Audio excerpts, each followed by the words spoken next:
ಸಿದ್ದರಾಮಯ್ಯರ ದಾರಿಯಲ್ಲೇ ಸಾಕ್ತಾರ ಅಶೋಕ್ ಪಟ್ಟಣ್. ಕಾರಣ ಈಗಾಗಲೇ ಸಿದ್ದರಾಮಯ್ಯವರು ರಾಜಕೀಯ ನಿವೃತ್ತಿಯನ್ನ ತೆಗೆದುಕೊಂಡಿದ್ರು. ಸೊ ಹಾಗೆ ರಾಜಕೀಯ ನಿವೃತ್ತಿಯನ್ನ ತೆಗೆದುಕೊಳ್ಳುತ್ತೇನೆ ಅಂತ ರಿಪಬ್ಲಿಕ್ ಕನ್ನಡಕ್ಕೆ ಹಿರಿಯ ಶಾಸಕ ಅಶೋಕ್ ಪಟ್ಟಣ್ ಬಹಳ ಬೇಸರದಿಂದ ಹೇಳ್ತಾ ಇದ್ದಾರೆ. ಇದು ನೋಡ್ತಾ ಇದ್ರೆ ಮಾಜಿ ಸಿಎಂ ಸಿದ್ದರಾಮಯ್ಯವರ ದಾರಿಯಲ್ಲೇ ನಡೀತರ. ಹಾಗಾದ್ರೆ ರಾಜಕೀಯ ನಿವೃತ್ತಿಯನ್ನ ತೆಗೆದುಕೊಳ್ತಾರಾ? ಕಾರಣ ಅವರು ಹೇಳ್ಬಿಟ್ಟಿದ್ದಾರೆ ರಿಪಬ್ಲಿಕ್ ಕನ್ನಡಕ್ಕೆ. ಹಿರಿಯ ಶಾಸಕ ಅಶೋಕ್ ಪಟ್ಟಣ್, ನಾನು ರಾಜಕೀಯ ನಿವೃತ್ತಿಯನ್ನ ತೆಗೆದುಕೊಳ್ತೀನಿ. ಬಹಳ ದೊಡ್ಡ ಆಕಾಂಕ್ಷಿ ಅಶೋಕ್ ಪಟ್ಟಣ್. ತನಗೆ ಸಿಗುತ್ತೆ ಎನ್ನುವಂತ ನಂಬಿಕೆಯನ್ನು ಇಟ್ಕೊಂಡಿದ್ರು, ಆದ್ರೆ ನಿರಾಸೆಯಾಯಿತು, ಸಿಗ್ಲಿಲ್ಲ ಸಚಿವ ಸ್ಥಾನ. ಈ ಸಂದರ್ಭದಲ್ಲಿ ಅವರು ಹೇಳ್ತಾ ಇದ್ದಾರೆ, ತಾನು ಕೂಡ ರಾಜಕೀಯ ನಿವೃತ್ತಿಯನ್ನ ತೆಗೆದುಕೊಳ್ಳುತ್ತೇನೆ ಅಂತ ರಿಪಬ್ಲಿಕ್ ಕನ್ನಡಕ್ಕೆ ಪ್ರತಿಕ್ರಿಯೆಯನ್ನ ಕೊಟ್ಟಿದ್ದಾರೆ. ಹಾಗಾದ್ರೆ ಅಶೋಕ್ ಪಟ್ಟಣ್ ರಾಜಕೀಯ ನಿವೃತ್ತಿಯನ್ನ ತೆಗೆದುಕೊಳ್ತಾರಾ? ಹಾಗಾದ್ರೆ ಈ ಪ್ರಶ್ನೆ ಕಾಡ್ತಾ ಇದೆ. ರಿಪಬ್ಲಿಕ್ ಕನ್ನಡಕ್ಕೆ ಹಿರಿಯ ಶಾಸಕ ಅಶೋಕ್ ಪಟ್ಟಣ್ ಅವರು ಹೇಳಿದ್ದಾರೆ. ಬನ್ನಿ ಹಾಗಾದ್ರೆ ಏನ್ ಹೇಳಿದ್ದಾರೆ ಕೇಳಿ. ನಮ್ಮ ಜೊತೆಗೆ ಹಿರಿಯ ಶಾಸಕರು ಮತ್ತು ವಿಧಾನಸಭೆಯ ಸಚೇತಕರಾಗಿರ್ತಕ್ಕಂತಹ ಅಶೋಕ್ ಪಟ್ಟಣ್ ಅವರು ಇದ್ದಾರೆ. ಅವ್ರನ್ನ ಮಾತನಾಡ್ಸೋಣ. ಸರ್, ನೀವು 4 ಸಾರಿ ದೆಹಲಿಗೆ ಹೋಗಿ ಬಂದ್ರಿ, ನಿಮ್ಮದೇ ಆದಂತ ಒಂದು ತಂಡ ಇತ್ತು. ಇಷ್ಟರಲ್ಲಿ ಒಂದು ಯಾರಿಗಾದ್ರೂ ಕೊಟ್ಟರು ನಾವು ಸಂತೃಪ್ತಿಯಿಂದ ತೆಗೆದುಕೊಳ್ತೇವೆ ಅಂತ ಹೇಳಿದ್ರಿ. ಆದ್ರೆ 2-3 ಜನಕ್ಕೆ ಮಾತ್ರ ಆಗಿರ್ತಕ್ಕಂಥದ್ದು. ಬಹುತೇಕವಾಗಿ ತಾವು ಏನೆಲ್ಲ ಬೇಡಿಕೆ ಇಟ್ಟಿದ್ರೆ ಅದೆಲ್ಲವೂ ಕೂಡ ಕಡೆಗಣನೆ ಆಗಿದೆ. ಈಗ ಮಂತ್ರಿಮಂಡಲ ವಿಸ್ತರಣೆ ಆಗಿದೆ.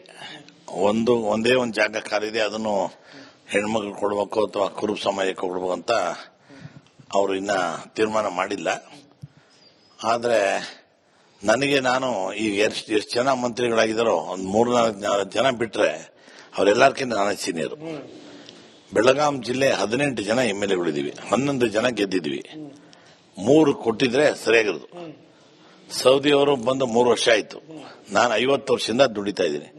ಸೌದಿಯವರಿಗೆ ಕೊಟ್ಟಿದ್ರೆ ನಮಗೇನು ಅಬ್ಜೆಕ್ಷನ್ ಇಲ್ಲ, ಮತ್ತೆ ನಮ್ಗೇನು ಇದು ಇಲ್ಲ. ಅವರು ಒಳ್ಳೆ ಸ್ನೇಹಿತರು, ಒಳ್ಳೆ ಆಡಳಿತರು. ಅವ್ರು ಮಾಡಿ ನಮ್ಮನ್ನು ಮಾಡಬೇಕಾಗಿತ್ತು ಅಂತ ನಮ್ದೊಂದು ಆಸೆ ಇತ್ತು, ಅಷ್ಟೇನೆ.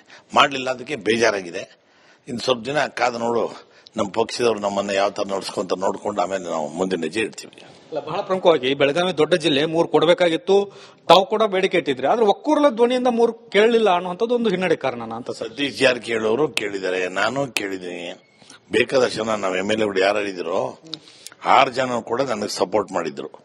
ನನ್ಗಾರ ಮಾಡಿ ಇಲ್ಲಿ ಮಂತೇಶ್ ಮಾಡಿ ನಾವೆಲ್ಲ ಬಹಳ ಹಿರಿಯರಿದ್ದೀವಿ ಅಂತಾನೆ ಹೇಳಿದ್ವಿ. ಆದ್ರೂ ಕೂಡ ಅವರು ಯಾವ್ದು ಗಣನೆಗೆ ತೆಗೆದುಕೊಳ್ಳಲಿಲ್ಲ. ಯಾವ್ದಕ್ಕೆ ತಗೊಳ್ಳಿಲ್ಲ ಅನ್ನೋದು ನನ್ಗೆ ಅರ್ಥ ಆಗ್ತಾ ಇಲ್ಲ. ಆಯ್ತು, ಮುಂದೆ ಸ್ವಲ್ಪ ದಿನ ವೇಟ್ ಮಾಡೋಣ. ನಮ್ಮ ಮುಖ್ಯಮಂತ್ರಿ ಹೇಳಿದ್ರು ತಾಳ್ಮೆ ಇರಬೇಕು ಅಂತ ಹೇಳಿದ್ರು. ತಾಳ್ಮೆಗೂ ಒಂದು ಮಿತಿ ಇದೆ. ತಾಳಿ ನನ್ನ ತಲೆಯೊಳಗಿರೋ ಕೂದಲೆಲ್ಲ ಹೋಯ್ತು, ಅದಕ್ಕೆ ಈಗ ಟೋಪಿ ಹಾಕಿದ್ದೀನಿ. ರಾಜಕೀಯದಿಂದ ನಿವೃತ್ತಿ ಆಗ್ತೀನಿ. ಬರೀ ರಾಜೀನಾಮೆ ಕೊಟ್ಟು ಬರೀ ಕಾಂಗ್ರೆಸ್ಗೆ MLA ರಾಜೀನಾಮೆ ಕೊಡೋದಲ್ಲ, ರಾಜಕೀಯಕ್ಕೆ ನಿವೃತ್ತಿ ಆಗ್ಬಿಡ್ತೀನಿ. ಆ ತರ ಏನೋ ಅಭಿವೃದ್ಧಿ ಕೆಲಸಕ್ಕೆ ಅವರು ನಮ್ಮ CM ಆಗಲಿ ಮಂತ್ರಿಗಳಾಗಲಿ ನಮಗೆ ಸಹಾಯ ಮಾಡಿ ನಮ್ಮ ಅಭಿವೃದ್ಧಿಗೆ ತಾಲೂಕಿಗೆ ಸಹಾಯ ಮಾಡಿದರೆ ಸ್ವಲ್ಪ ದಿನ ನೋಡ್ತೀವಿ. MLA ಗಿರಿಗೆ ಅಂತಲ್ಲ, ಕಾಂಗ್ರೆಸ್ ಪಕ್ಷಕ್ಕೆ ಅಂತಲ್ಲ, ಕಾಂಗ್ರೆಸ್ ಪಕ್ಷಕ್ಕೆ ಇರ್ತೀವಿ, ರಾಜಕೀಯದಿಂದ ನಿವೃತ್ತಿ ಆಗ್ಬಿಡ್ತೀವಿ. ಈಗ ಸುಮಾರು 20-25 ಜನ ನನಗಾಗಲೇ ಟಚ್ ಒಳಗಿದ್ದಾರೆ. ಅವರೆಲ್ಲ ಈಗೆಲ್ಲ ಬೇರೆ ಬೇರೆ ಕಡೆ ಊರಿಗೆ ಹೋಗಿದ್ದಾರೆ. ಅಧಿವೇಶನ 13ನೇ ತಾರೀಕು ಸ್ಟಾರ್ಟ್ ಆಗ್ತದೆ. ಸ್ಟಾರ್ಟ್ ಆದ್ಮೇಲೆ ಎಲ್ಲರೂ ಕೂತ್ಕೊಂಡು ಮಾತಾಡಿ, ನಾವೇನು ಬ್ಲಾಕ್ ಮೇಲ್ ಮಾಡಕ್ಕಲ್ಲ, ಥ್ರೆಟ್ ಕೊಡಕ್ಕಲ್ಲ, ನಮ್ಮ ಪಕ್ಷದೊಳಗೆ ಇಟ್ಕೊಂಡೆ ನಮ್ಗೆ ಅನ್ಯಾಯ ಆಗದಂಗೆ ನೀವು ನೋಡ್ಕೊಳ್ಳಿ ಅಂತ ಹೇಳಕ್ಕೋಸ್ಕರ ಡೆಲಿಗೇಷನ್ ಹೋಗಿ ಮುಖ್ಯಮಂತ್ರಿಗೆ ನಾವು ಒಂದು ಪತ್ರನ ಸಲ್ಲಿಸಬೇಕು ಅಂತ ಪ್ಲಾನ್ ಮಾಡ್ತಾ ಇದೀವಿ.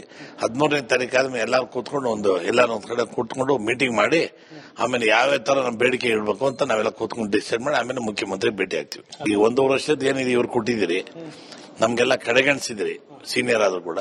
ಮುಂದೆ ಅಕಸ್ಮಾತ್ ಏನಾದ್ರು ನಮ್ಮ ಅದೃಷ್ಟಕ್ಕೆ 1 ವರ್ಷ ಮುಂದೋಯ್ತು ಅಂದ್ರೆ ಎಲೆಕ್ಷನ್, ಆ ಟೈಮ್ನಾಗ ನಮ್ಗೆ ಕೊಡಿ ಅಂತ ನಾವು ಕೇಳ್ತೀವಿ.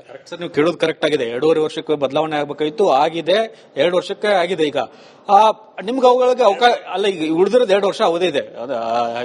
1 ವರ್ಷ 10 ತಿಂಗಳು ಉಳ್ಕೊಳ್ಳುತ್ತೆ. ಆದ್ರೆ ನೀವು ಇದನ್ನು ಪರಿಗಣಿಸದಂತ ಹೈಕಮಾಂಡ್ ನವರು ಅಥವಾ ರಾಜ್ಯ ನಾಯಕರು ನೀವು ಈ ಬೇಡಿಕೆಗಳಿಗೆ ಪರಿಗಣಿಸ್ತಾರ ಅಂತ ನಂಬಿಕೆ ಇದೆಯಾ? ಚುನಾವಣೆ ವರ್ಷ ಬೇರೆ. ಪರಿಗಣಿಸ್ತಾರ ಬಿಡ್ತಾರೋ ಗೊತ್ತಿಲ್ಲ. ನಾವಂತೂ ನಮ್ದನ್ನ ಆಹ್ವಾನ ಅವ್ರಿಗೆ ಒಪ್ಪಿಸ್ತೀವಿ. ಅವ್ರು ನಮ್ಮನ್ನ ಚೆನ್ನಾಗಿ ಇಟ್ಕೊಳ್ಳೋದು ಬಿಡೋದು ಅವ್ರಿಗೆ ಬಿಟ್ಟಿದ್ದು. ನಮ್ಮನ್ನೆಲ್ಲ ಗಮನಕ್ಕೆ ತಗೊಂಡು ಅಭಿವೃದ್ಧಿಗೋಸ್ಕರ ನೀವೆಲ್ಲ ಮಾಡ್ತೀವಿ ಅಂತ ಹೇಳಿ ಅವರೆಲ್ಲ ಸಹಾಯ ಮಾಡಿದ್ರೆ ನಾವೆಲ್ಲ ಕೋಆಪರೇಷನ್ ಮಾಡ್ಕೊಂಡು ನಮ್ಮ ಪಕ್ಷದಾಗೆ ನಾವು ಇರ್ತೀವಿ. ಕ್ಯಾಮರಾಮನ್ ಲೋಹಿತ್ ಜೊತೆ ಬಸವರಾಜ್ ಚರಂತಿಮಠ್, ರಿಪಬ್ಲಿಕ್ ಕನ್ನಡ, ಬೆಂಗಳೂರು.